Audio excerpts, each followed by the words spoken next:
आपके शरीर पर मौजूद कपड़ों से लेकर आपके हाथ में मौजूद मोबाइल फोन तक हर तरह के प्रोडक्ट को बनाने में किसी न किसी डिजाइनर की जरूरत पड़ती है। पर जरूरी नहीं कि हर डिजाइनर अपने काम में अच्छा ही हो। बेकार डिजाइन वाले चार्जर्स और घटिया स्पीकर से लेकर रूह कपा देने वाले बच्चों के खिलौने तक, आज हम देखेंगे कुछ इतने वाहियात प्रोडक्ट जिन्हें बनाने वाले डिजाइनर्स को सीधे नर्क में जाना चाहिए।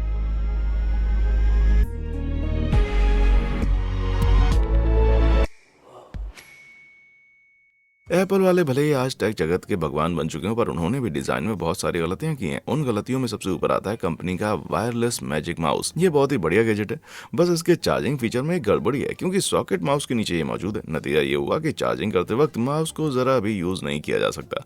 वैसे इस माउस को इतना जल्दी चार्ज नहीं करना पड़ता, लेकिन अगर मान लो कोई अर्जेंट काम है तो इतना गुस्सा आएगा कि पोप के मुंह से भी गाली निकल जाएगी।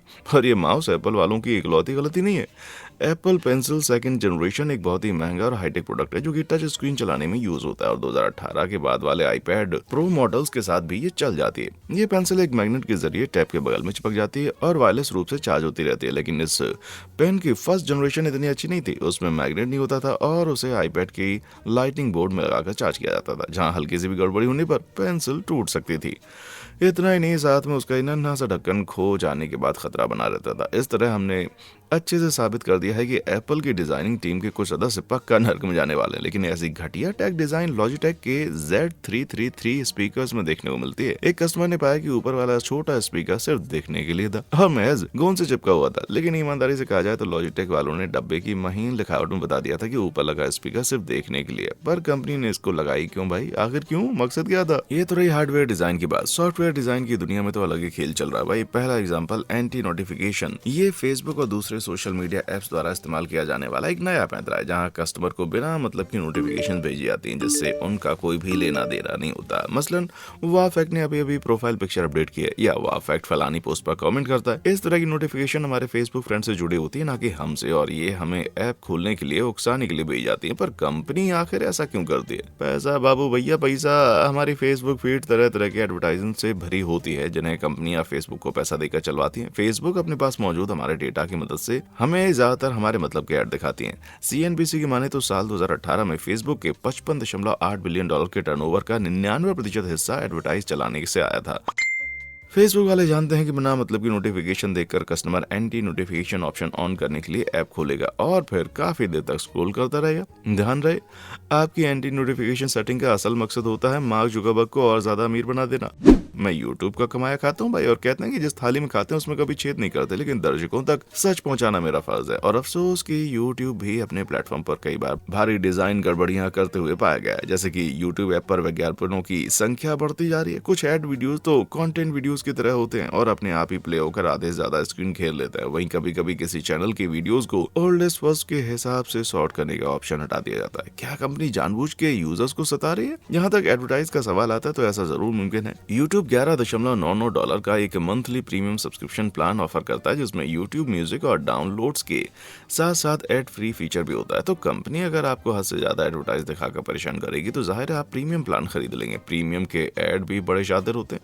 जरा इस एड का डिजाइन तो देखिए। जैसे एक ट्विटर यूजर ने नोटिस करने के बाद शेयर किया, एड ने पूरी स्क्रीन कवर कर रखी थी और उसे बंद करने का ऑप्शन कहीं नजर नहीं आ रहा था। असलियत में एक्स का छोटा सा काला निशान औरत के काले बालों में छुपा हुआ था। मुझे कहते हुए अच्छा तो नहीं लग रहा, पर यूट्यूब की डिजाइन टीम भी इस वक्त कुछ घटिया ट्रिक्स अपना रही है। यूट्यूब सुनो, मैं तो ये बस ऐसे ही अपने दर्शकों को खुश करने के लिए बोल रहा हूँ, ठीक है? तुम गुस्सा मत हो ना। I really love you YouTube. वैसे इस तरह की डिजाइन को डार्क पैटर्न का खासा नाम दिया जाता है, जिसका मतलब होता है कि एक ऐसा यूजर इंटरफेस जो कि यूजर को कोई काम करने के लिए उकसाने के लिए बनाया गया हो, या जैसा कि एक ट्विटर यूजर को पता चला कोई काम ना करने के लिए। यूके की online greeting card order company Moonpig का ईमेल आने के बाद एक बंदे ने अनसब्सक्राइब करना चाहा, लेकिन वेबसाइट पर अनसब्सक्राइब बटन कहीं नजर नहीं आ रहा था। काफी खोजबीन करने के बाद उसने देखा कि वो बटन काले फॉन्ट में काले बैकग्राउंड पर बना हुआ था और केवल हाईलाइट करने पर नजर आ रहा था। मेरा तो मूड ही खराब हो जाएगा। पर अफसोस कि आजकल इंटरनेट इस तरह की डिजाइन से पटा पड़ा है। देखिए कि रेडिट यूजर जेलिस्नो एक ब्लॉग की वेबसाइट पर जाने पर क्या देख रहे हैं।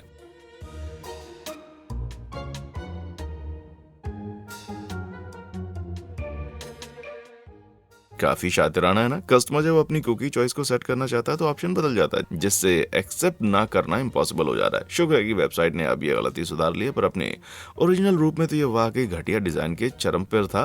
कभी कभी टेक्नोलॉजी सीधी सिंपल चीजों को बहुत ही कॉम्प्लिकेटेड बना देती है। एग्जाम्पल के लिए वॉल ग्रीन में लगाए गए इन रेफ्रिजरेटर्स को देख लीजिए। आपको इस फ्रिज के सामने खड़े होकर अपना हाथ हिलाना होता है, जिसके बाद इसकी डिजिटल स्क्रीन पर अंदर मौजूद स्टॉक नजर आएगा। और रेडिट यूजर न्यूबॉर्न सटायर बताते हैं कि वो इन्फॉर्मेशन एकदम एक्यूरेट भी नहीं होती। इसीलिए कहते हैं बिना दिक्कत का समाधान देना और एक नई दिक्कत खड़ी कर देना। सीधे सीधे ट्रांसपेरेंट ग्लास यूज कर लेने में भला क्या दिक्कत आ रही थी। इस मसले पर वॉल ग्रीन के एक एम्प्लॉय ने कमेंट में बताया कि इन रेफ्रिजरेटर्स के दरवाजों को एनवायरमेंट फ्रेंडली बनाने के लिए पूरी तरह से इंसुलेट किया जाता है, ताकि एनर्जी बाहर निकल करके वेस्ट ना हो। लेकिन इस स्क्रीन को चलाने में लगने वाली बिजली और स्क्रीन के कंप्यूटर पुर्जों को बनाने में यूज होने वाले मेटल की माइनिंग ने तो सारा हिसाब बराबर कर दिया होगा। इसलिए मैं ये एनवायरमेंट फ्रेंडली बात नहीं कर रहा। आपको क्या कहना है नीचे कमेंट बॉक्स में आकर बताएं। एक ऐसी चीज है जिसमें जरा भी कॉम्प्लिकेशन नहीं होना चाहिए, और वो है पखाना। पर अफसोस कि चाइना में कुछ पब्लिक टॉयलेट्स इस प्रक्रिया को जटिल बनाने में लगे हुए। मसलन आपको टॉयलेट पेपर निकालने के लिए डिस्पेंसर पर बना हुआ क्यूआर कोड स्कैन करके 30 सेकंड का ऐड देखना होगा, जिसके बाद ही आपको टॉयलेट पेपर मिलेगा। अगर एडवर्टाइजिंग का भविष्य ऐसा भयानक होने वाला तो भैया मैं तो एक एडवर्टाइजिंग मुक्त दुनिया देखना पसंद करूंगा। इससे भी बुरा इमेजिन कीजिए, पखाना करते वक्त आपकी परछाई हर कोई देख पा रहा हो। कुछ लोगों का कहना है कि कांच वाली ये सीलिंग बनाने वाले ने शायद ये ध्यान नहीं दिया कि इससे अच्छी खासी दिक्कत होगी, पर कुछ लोगों का कहना है कि शायद ये डिजाइनर दूसरों को झांकने का शौक रखता होगा। बाथरूम और टॉयलेट के इंटीरियर से जुड़े कुछ रूल होते हैं जिन्हें हमेशा फॉलो करना चाहिए, जैसे कि टॉयलेट में ब्राउन कलर नहीं यूज करना चाहिए क्योंकि वो किसी दूसरी चीज ऐसे लगते हैं। लेकिन ये टाइल लगाने वाले ने शायद इस बात पर ध्यान नहीं दिया। गौर से देखने पर ये किसी तरह का फूल या कुत्ते का बच्चा लगता है, लेकिन शायद अगर दीवार की डिजाइन ही पकाने जैसी बनी हो तो सचमुच पखाना साफ करने की जहमत नहीं उठानी पड़ेगी, है ना।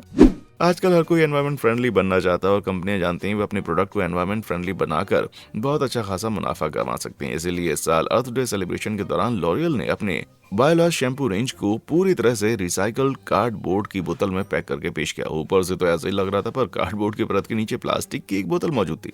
सच तो ये लॉरियल ने पहले ही बता दिया था कि ये एक हाइब्रिड बोतल है, यानी ये 100% रिसाइकल्ड कार्डबोर्ड और रिसाइकल्ड प्लास्टिक की बनी हुई है। कंपनी कहती है कि कार्डबोर्ड बोतल को थोड़ा मजबूत बना देता है और प्लास्टिक का इस्तेमाल भी 40% कम कर देता है, पर फिर भी इसमें से धोखे की बू आ रही है और बहुत से डिजाइनर ये सब खुलकर बताते भी नहीं है। जैसे कि ये बोतल जो साफ साफ कहती है हेलो मैं एक पेपर बोतल हूँ। इस मामले में तो कंपनी को धोखाधड़ी के लिए माफी मांगनी पड़ेगी भाई, पर उनका कहना है कि ऐसा महज गलती से हुआ था। ठीक है, मान लिया।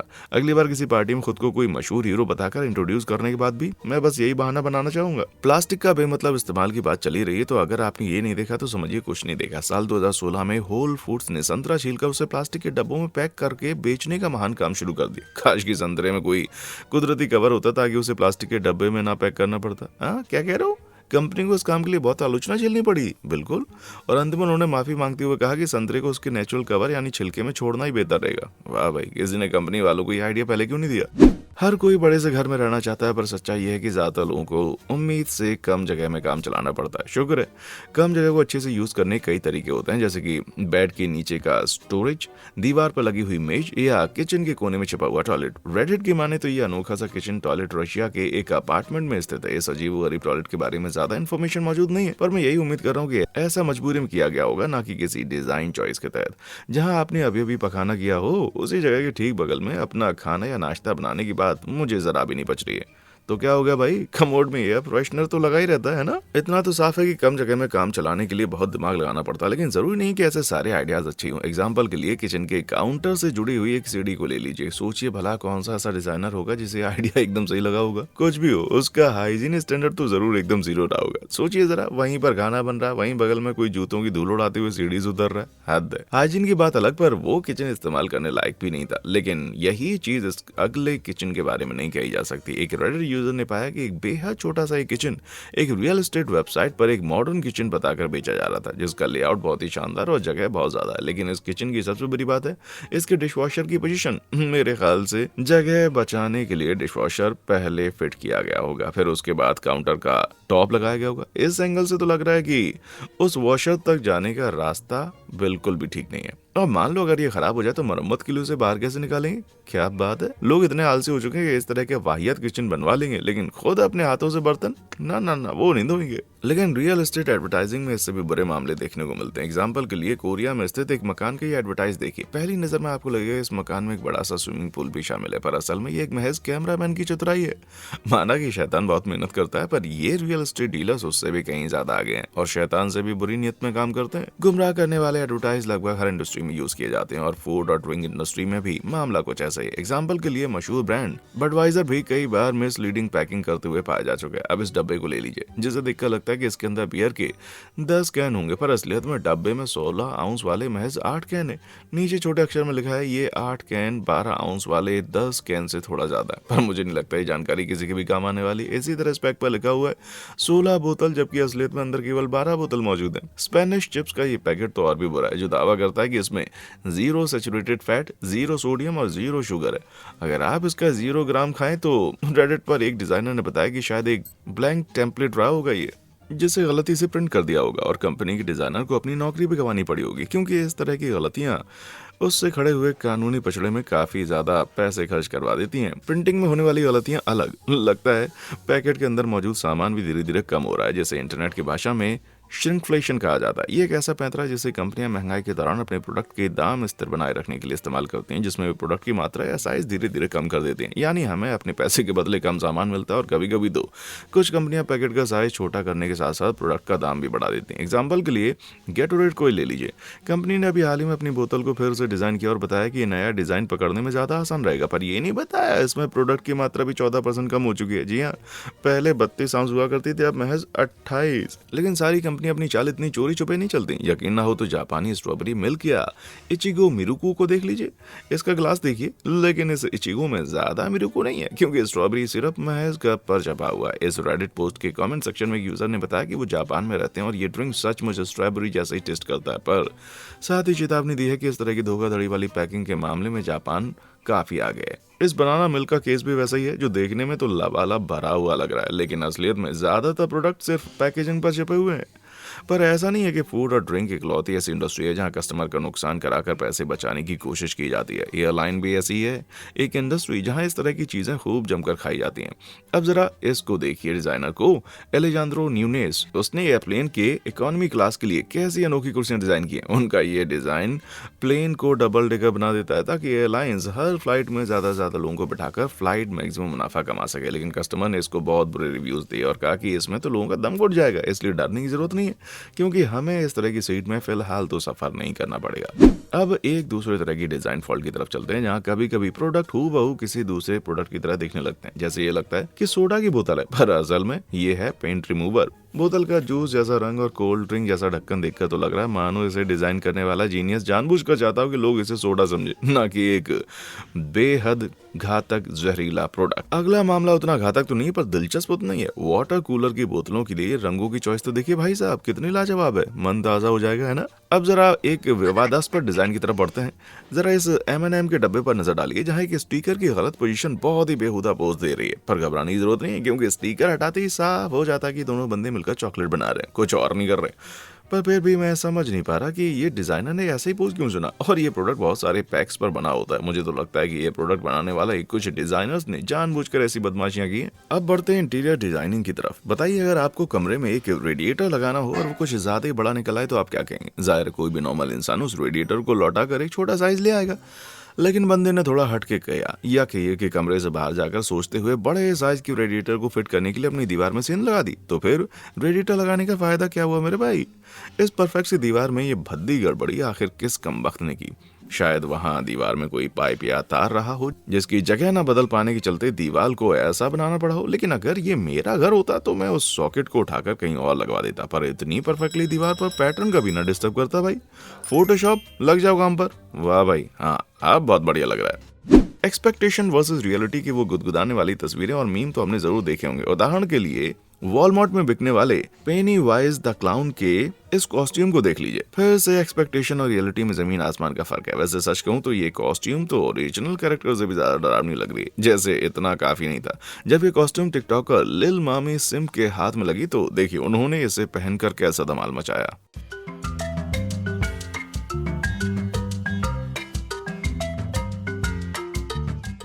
अब मैं जिंदगी में कभी भी चैन से सो नहीं पाऊंगा यार। इससे थोड़ा कम डरावनी पर चलते हैं। उतनी खराब वाली डिजाइन है ये वाटर स्लाइड जो कि इस्तेमाल करने वालों की उम्मीद पर जरा भी खरी नहीं उतरती।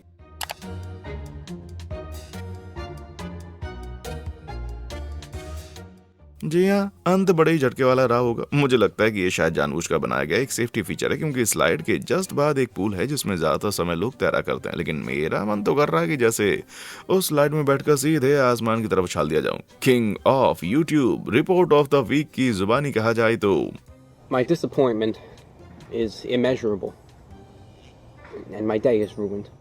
जैसे उस वाटर स्लाइड पे बैठकर मजे करने वाले का मजा एक झटके में खत्म हो जाता है, उसी तरह इंडोनेशिया के स्लेंडक शहर में स्थित इस साइकिलिंग ट्रैक पर साइकिलिंग का मजा लेने वाले का भी मजा झटके में खत्म हो जाएगा। जाहिर है इस ट्रैक को बनाने वाले को इतना लंबा चौड़ा खंबा नजर नहीं आ रहा था, जिसके चलते ये साइकिलिंग ट्रैक कम बल्कि मारियो गेम ट्रैक ज्यादा लग रहा था। मैंने अक्सर देखा है कि डिजाइनर्स के पास आइडियाज तो बहुत सारे होते हैं, पर वो उसे अच्छे से लागू करने में कई बार असफल हो जाते हैं। उदाहरण के लिए मिकी माउस के शेप वाली एक पेंसिल वाकई में क्यूट लगेगी, पर सच्चाई यह है कि अपनी पोजीशन के चलते यूज ना किया जा सकने वाला ये रबर डिज्नी के लाइव एक्शन रीमेक मूवीज जितना ही बेकार है। मजाक की बातें अलग है, क्योंकि अब मैं किसी ऐसी चीज के बारे में बात करने जा रहा हूँ जो कि दिल में बड़े ही करीब है, स्पंजबॉब। पर देखिए जरा क्रोएशिया वाले लोगों ने इस क्यूट से बेचारे बंदी कैसे हालत बना डाली। या तो इसे बनाने वाला डिजाइनर खुद एक राक्षस है, या वो स्पंजबॉब का राक्षसी वर्जन डूडल बॉब बनाना चाह रहा था, है ना। बाजार में बच्चों के और भी बहुत सारे डरावने खिलौने उपलब्ध हैं, जैसे कि बल्ट्रीना यूनिक बेबी डॉल, जो देखने में प्लास्टिक के डब्बों में बंद बिल्कुल असली बच्चों जैसे नजर आती है। लग रहा है डिजाइनर को समझ नहीं आया कि इन खिलौनों को देखकर लगता है मानो ये बच्चे पिछली रात का बचा हुआ खाना हो, जैसे माइक्रोवेव में फिर से गर्म करके खाने के लिए टपरवेयर बंद डब्बों में वापस कर दिया गया हो। कोई हैरानी की बात नहीं कि बच्चा बेहद डरा हुआ नजर आ रहा है। वैसे बेहद डरावनी दिखने के बावजूद इन गुड़ियों की मांग लगातार तेजी से बढ़ती जा रही है, बढ़ेगी भी, क्योंकि एक सचमुच का बच्चा पालने की भारी भरकम झंझट के मुकाबले प्लास्टिक का एक नकली बच्चा रखना बहुत ज्यादा आसान है। लेकिन ये सब गड़बड़ी यहीं पर नहीं रुकती, क्योंकि डिजाइनर ने हमारे कुछ सबसे पसंदीदा कैरेक्टर्स को भी बर्बाद कर दिया, जिसमें प्यारा विनी द पूप भी शामिल है। यहाँ विनी को देखकर लग रहा है मानो वो 2 तलाक, शराब की लत और दारू पीकर गाड़ी चलाते हुए पकड़े जाने के बाद पड़ा हो। बेचारे विनी ने कितने बुरे दिन देखे हैं यार। इससे भी ज्यादा डरावना ये है ठेली टपी बेंच। जी हाँ, मैं उस पर नहीं बैठने वाला, क्योंकि ये छोटा सा छिछोरा न जाने और कौन सी दूसरी लिस्ट पर मौजूद है ना। माना कि वो बेंच थोड़ा अनकंफर्टेबल है, पर क्या आप जानते हैं कि आजकल जानबूझकर ऐसी बेंच बनाई जाती है जिन पर लोग ज्यादा देर तक ना बैठ पाए। हाल के सालों में दुनिया भर के शहरों ने ऐसी बेंच और सीट वगैरह डिजाइन करनी शुरू कर दी हैं, जिनमें छोटे और बाहर हैंडल या कांटे वगैरह लगे होते हैं, ताकि कोई गरीब होमलेस बंदा उन बेंचेस पर लेटकर आराम न कर सके। विडंबना देखिए, एक डिजाइनर ने बेघर गरीबों के लिए चलाई जाने वाली अपनी चैरिटी का एडवर्टाइज भी ऐसे एक बेंच पर चिपका डाला। जाहिर है उस एड की पोजीशन एक चूक थी, लेकिन साल 2018 में चाइना के ग्वांगझू प्रांत में स्थित बेंजियांग वेस्ट रोड पर ढेर सारे खंभे गाड़ दिए गए, क्योंकि उस सड़क पर बेघर लोग जमावड़ा लगा लेते थे। इन खंभों का मकसद था ऐसे बेघर लोगों को वहां से हटाना, पर कई कारणों के चलते ये डिजाइन एकदम वाहियात है। नंबर 1, ये बेहद बदसूरत है। दूसरा कि इसके पीछे की सोच बड़ी घटिया है। नंबर 3, बेघर लोग अब भी उन खंभों के बीच में सो सकते थे, प्लस अब वे दफ्ती या पन्नी लगाकर अपने ऊपर एक छत भी बना सकते थे। यानी ये सारी मेहनत का नतीजा ये हुआ कि ये जगह बेघर लोगों के लिए और भी आरामदायक बन गई। और मेरी राय में तो अगर इस कंस्ट्रक्शन में लगने वाला मेन पावर और पैसा बेघर लोगों की सच में थोड़ी मदद करने में खर्च कर दिया जाता तो बहुत बेहतर रहता है ना। खराब डिजाइन की दुनिया में एक दूसरी जगह आपको एक ऐसी कुर्सियां देखने को मिल जाएंगी जो समय समय पर छोटे से तालाब में तब्दील हो जाती हैं। या तो इन कुर्सियों को डिजाइन करने वाले बंदे को पता नहीं था कि दुनिया में बारिश भी होती है, या वो जानबूझकर ऐसा कर रहा था, जैसा कि इन सीढ़ी को बनाने वाला डिजाइनर जिसने लोगों को गिराने के लिए सामने एक उठी हुई पट्टी लगा दी। ये उठा हुआ हिस्सा बिल्कुल भी नजर नहीं आ रहा हो, और अगर इस्तेमाल करने वाले को जरा भी ध्यान हटाना तो बंदा लुढ़क कर सीधा नीचे हो जाएगा। ये डस्टबिन तो और ज्यादा घटिया लग रही है, जो अक्सर लोगों पर हमला करती है।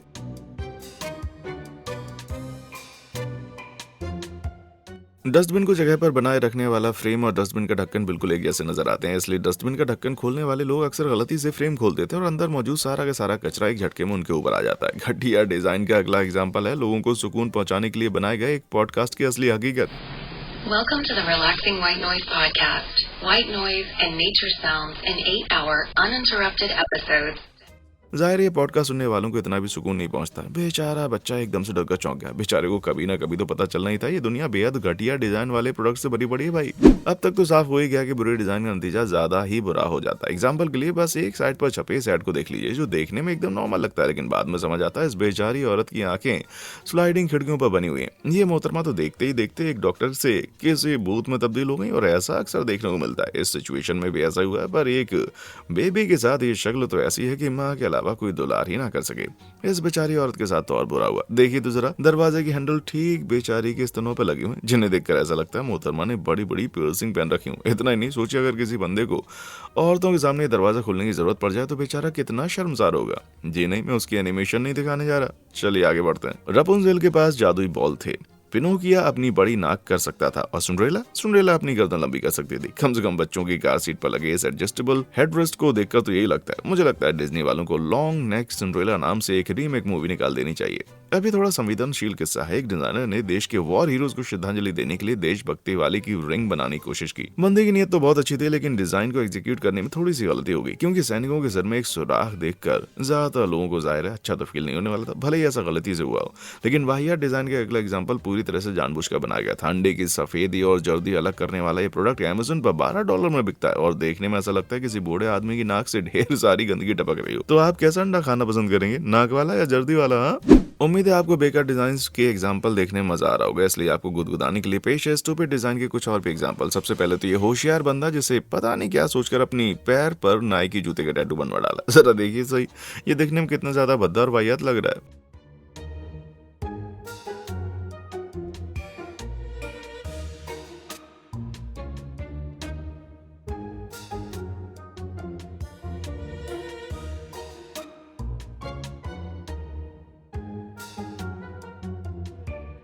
माना ही किसी का मजाक नहीं उड़ाना चाहिए, पर मैं क्या करूं, मैं अपनी हंसी नहीं रोक पाया। खराब डिजाइन का एक एग्जाम्पल भी बॉडी की शेप से जुड़ा हुआ है। 11वीं सदी की दुनिया में वजन नापने की मशीन वगैरह नहीं होती थी, इसीलिए मोटापा रोकने के लिए पुर्तगाल की एल्कोबाका मोनेस्ट्री में स्थित इस दरवाजे जैसे बनाए जाते थे। यहाँ के टूर देने वाले गाइड्स की माने तो अगर कोई मॉन्क ज्यादा मोटा हो जाता था तो वो इस पतले से दरवाजे के आर पार नहीं जा पाता था, जिसके बाद उसे फाका कशी करके अपना वजन घटाने के लिए मेहनत करनी पड़ती, जिसकी धुन दरवाजे में फंस जाती थी। उनका खूब मजाक बनाया जाता था, लेकिन शुक्र है कि ये महज एक अफवाह है और किसी भी डिजाइनर ने सचमुच इतना घटिया दरवाजा नहीं बनाया। अगर फेक हिस्ट्री hunter.com की बात की जाए तो वेबसाइट के मुताबिक ये दरवाजा असल में किचन से सामान इधर उधर पास करने के लिए बनाया गया था। जो भी हो, इन दरवाजों को मोटापा नापने के लिए इस्तेमाल किया जा सकता था भाई। जब बेतुके रास्तों की बात चली है तो जरा सिक्योरिटी गेट को भी देख लीजिए, जिसे देखकर लगता है ये रास्ता रोकने के लिए नहीं बल्कि उसके पार जाने के लिए सीढ़ी की तरह काम करने लगा है। अब इस गेट पर बस एक बोर्ड की कमी है जिस पर लिखा हो चोरों चक्कों का स्वागत है। कभी कभी डिजाइनर्स लागत बचाने के लिए जानबूझकर खराब डिजाइन अपनाते हैं, जिसके चलते बहुत ही वाहियात और घटिया प्रोडक्ट देखने को मिलता है। जरा इस चाकू को देख लीजिए, जो सबसे पहले इस्तेमाल में टूट गया, क्योंकि प्लास्टिक हैंडल के अंदर फंसे हुए मेटल पार्ट की लंबाई मात्र नाम के बराबर थी। यानी हैंडल पर जो पेंच नजर आ रहे हैं वो महज एक दिखावा है। अब ये हुआ ना कटिंग कॉर्नर्स का परफेक्ट मामला। इसी तरह इस ब्लूटूथ USB अडेप्टर को देखिए, जिसमें कहा गया था इसमें लगा हुआ एंटीना सिग्नल को स्ट्रॉन्ग बना देता, लेकिन महज थोड़ी सी पड़ताल से साफ हो गया एंटीना बस यूं ही लगा हुआ था। काश कि ऐसा कोई डिजाइनर होता जिसके अंदर ईमानदारी नाम की थोड़ी सी चीज भी होती। अब इस अगले एग्जांपल में नजर आ रहे पुल के डिजाइनर शायद भूल गए थे कि इस दुनिया में कभी कभार बारिश भी होती है। ज्यादातर पुलों में जमा होने वाले पानी को जल्दी से बाहर करने के लिए कोई ड्रेनेज व्यवस्था जरूर की जाती है, लेकिन साउथ ईस्ट चाइना में स्थित इस पुल में ऐसा कोई फीचर नहीं था। पुल में पानी जमा होने के बहुत ही गंभीर परिणाम हो सकते हैं। पहली बात तो खड़े पानी में गाड़ी चलाने से ना सिर्फ इंजन को नुकसान पहुंचता है बल्कि गाड़ी का कंट्रोल खोने का खतरा बना रहता है। दूसरी बात कि पुल पर आने जाने वाले वाहनों के चलते उठने वाले पानी की तेज धार नीचे की सड़क पर आवाजाही करते वाहनों का आपस में एक्सीडेंट करवा सकती है। बताने की जरूरत नहीं कि आसपास चल रहे लोगों को एकदम मुफ्त में नहाने की सेवा देगी, लेकिन इतने सारे पानी के जमा हो जाने से पड़ने वाला बोझ पुल की स्थिरता को गंभीर रूप से प्रभावित कर सकता है, जिससे पूरा का पूरा पुल ढह भी सकता है। तो अगर मुझसे पूछा जाए तो ऐसे बहुत से कारण हैं जिसके चलते आज के नरक में जाने के हकदार डिजाइनर्स में से सबसे अव्वल होने का तमगा इस पुल को बनाने वाले डिजाइनर को जाता है। खैर बहुत हो गया, अब एक दिन में खराब डिजाइन के से ज्यादा एग्जांपल मैं नहीं दिखा पाऊंगा। अगर आपने कभी भी ऐसी कोई बेतुकी डिजाइन वाली कोई चीज देखी तो नीचे कमेंट बॉक्स में आकर हमारे साथ जरूर शेयर करें। मिलते हैं जल्दी अगली वीडियो में, देखने के लिए शुक्रिया।